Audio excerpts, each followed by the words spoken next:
참 예수님, 지난 한 주간 안녕하셨어요?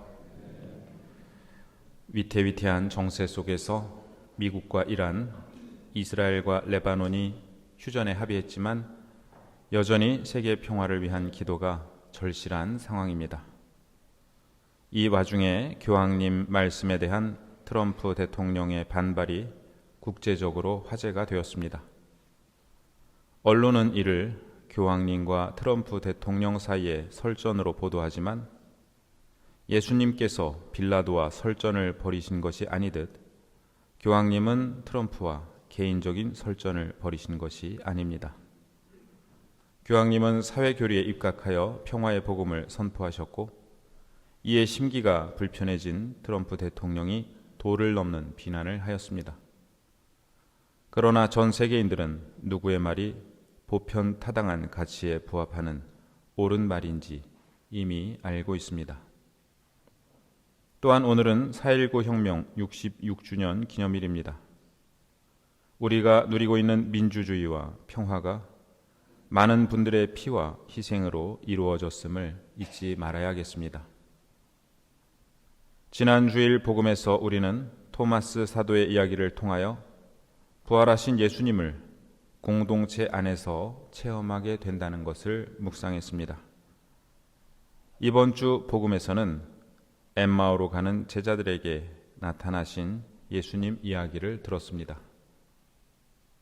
제자들 두 사람이 예루살렘에서 예순 스타디온, 즉 11km 정도 떨어진 엠마오라는 마을로 가고 있었습니다. 그들은 그동안 일어난 일들에 대해 이야기 나누고 있었는데 어느새 예수님께서 가까이 오시어 함께 걷고 계셨습니다.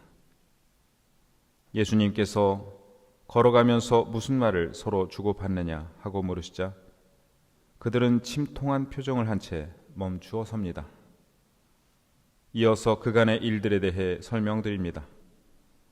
백성들이 품었던 기대, 예수님께서 당하신 비극적 죽음, 그런데 그분의 무덤이 비어 있었고 천사들이 나타나 예수님이 살아계시다고 전했다는 몇몇 여인들의 말에 대한 이야기입니다.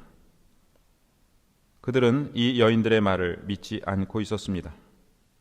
그렇기에 슬픈 표정으로 다른 제자들을 떠나 길을 가고 있었습니다. 예수님께서는 말씀하십니다. 아, 어리석은 자들아, 예언자들이 말한 모든 것을 믿는데 마음이 어찌 이리 굼뜨냐. 이어서 구약 성경 전체에 걸쳐 메시아에 관한 기록들을 설명해 주십니다. 엠마오 가까이 이르러 예수님께서 더 멀리 가려고 하시는 듯하자 그들은 말씀드립니다. 저희와 함께 머물러 주십시오. 저녁 때가 되어가고 날도 이미 저물었습니다. 예수님께서 그들과 함께 들어가 자리를 잡으신 후 빵을 들고 찬미 드리신 다음 그것을 쪼개어 주십니다. 여기에는 4개의 동사가 연이어 나타나는데요. 빵을 들고 찬미 드리시고 쪼개시고 주십니다. 이 4개의 동사는 5,000명을 먹이신 기적 때에 그리고 최후의 만찬 때에도 똑같이 등장합니다. 5,000명을 먹이신 기적이 성체성사를 예고한 것이라면 최후의 만찬은 성체성사의 제정이고 엠마오에서의 식사는 성체성사의 재현입니다. 그러자 그들의 눈이 열려 예수님을 알아봅니다. 그들의 눈이 열렸다는 표현은 창세기에도 나옵니다. 아담과 하와는 선악과를 따먹고 눈이 열려 자신들이 알몸인 것을 알게 됩니다. 인류가 하나님과 같아지기 위해 선악과를 먹었을 때 눈이 열려 자신들의 벌거벗음을 보았지만 예수님께서 눈을 열어주신 엠마오의 두 제자는 주님의 현존을 봅니다. 아담의 범죄로 죽음의 눈을 떴던 인류가 이제 예수님으로 인해 부활의 눈을 뜹니다. 엠마오의 식사는 이렇게 새로운 창조의 첫 번째 식사가 되었습니다. 우리는 이 식사를 되풀이하고 있습니다. 우리가 봉헌하고 있는 미사가 바로 그것입니다. 주님께서 우리의 눈도 열어주시어 이 미사 안에 계신 당신을 알아배웁게 해주시기를 청합니다. 그들의 눈이 열리자 예수님은 그들에게서 사라지십니다. 그들은 말합니다. 길에서 우리에게 말씀하실 때나 성경을 풀이해 주실 때 속에서 우리 마음이 타오르지 않았던가? 이 말씀을 가만 들여다보면 그들은 예수님의 말씀을 들으면서 이상하네, 내 마음이 타오르고 있네, 이렇게 반응하지 않았습니다. 침통한 표정으로 낙담하여 말씀을 듣고 있었습니다. 그러나 그들 마음 한켠에 불타오름이 있었습니다. 그들은 당시에는 이 불타오름을 알아차리지 못합니다. 부활하신 주님을 알아뵌 후에야 과거를 돌아보는 가운데 자신들 안에 두 가지 마음이 함께 자리하고 있었다는 것을 깨닫습니다. 좌절과 희망, 냉담함과 타오름, 어둠과 빛이 공존하고 있었습니다. 파스카 성야 미사 때 누군가 우리 초에 불을 붙여주어 어둠 속에서도 촛불이 타오르고 있었듯 우리 마음의 어둠 안에서도 빛이 타오르고 있었습니다. 우리의 절망이 완전히 극복된 후에 희망이 시작되는 것이 아닙니다. 실망과 낙담 가운데 타오르고 있는 한 줄기 빛이 있습니다. 그 빛을 지금은 알아차리지 못하지만 후에 이 시간을 돌아보는 가운데 우리 안에 그 빛이 있었다는 것을 깨닫습니다. 그 빛은 부활하신 주님께서 우리 마음에 붙여주신 불빛입니다. 우리가 낙담해 있는 순간에 주님은 우리 마음의 초에 불을 붙여주셨습니다. 다만 눈물에 가려 우리가 그 빛을 보지 못했을 뿐입니다. 우리도 복음의 제자들처럼 예수님의 부활을 체험하고 싶습니다. 그러나 제자들은 예수님의 부활을 체험한 것이 아니라 부활하신 예수님을 체험했습니다. 우리도 그러합니다.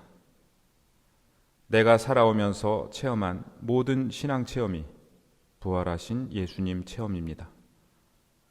예수님께서 내 옆에, 내 안에 계시다고 느낀 것, 내가 누군가에게 사랑받고 있음을, 보호받고 있음을 깨달은 것, 말씀을 되뇌며 마음 안에 느꼈던 뜨거움, 우리가 주고받은 사랑 안에서 계셨던 사랑이신 분, 모두 부활하신 주님이십니다.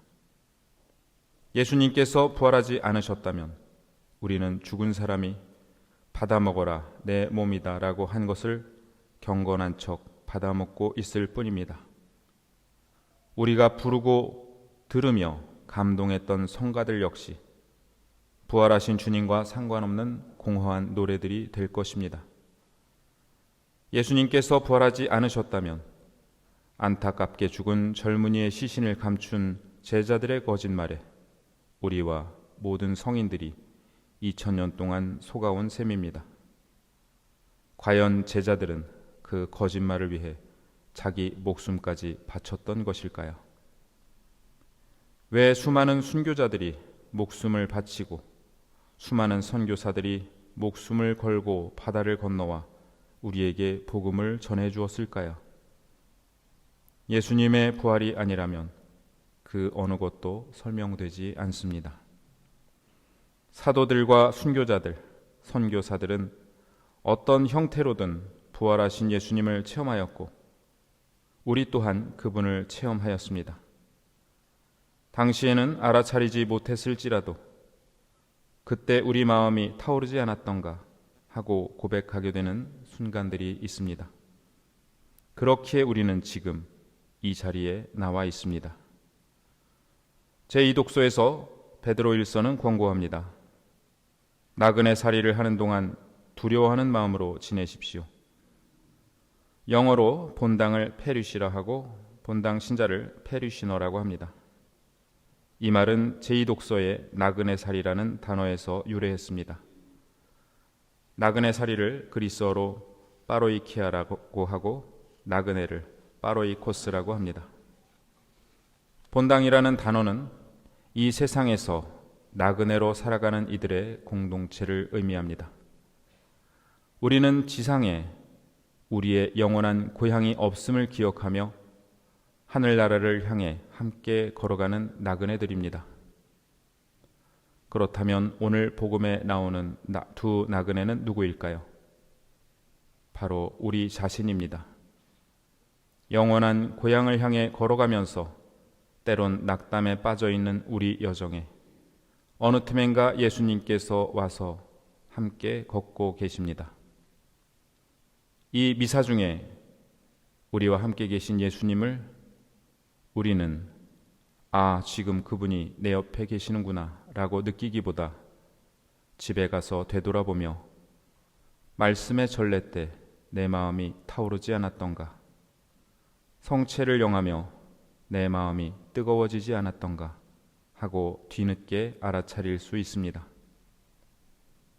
우리 삶의 마지막 때에 주님께서 우리 눈을 열어주시면 우리는 예수님께서 단 한순간도 우리를 버려두지 않으시고 항상 우리와 동행하고 계셨다는 사실을 알아차리게 될 것입니다.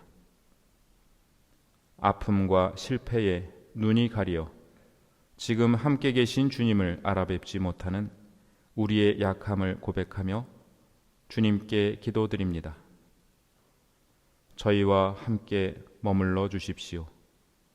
저녁 때가 되어가고 날도 이미 저물었습니다.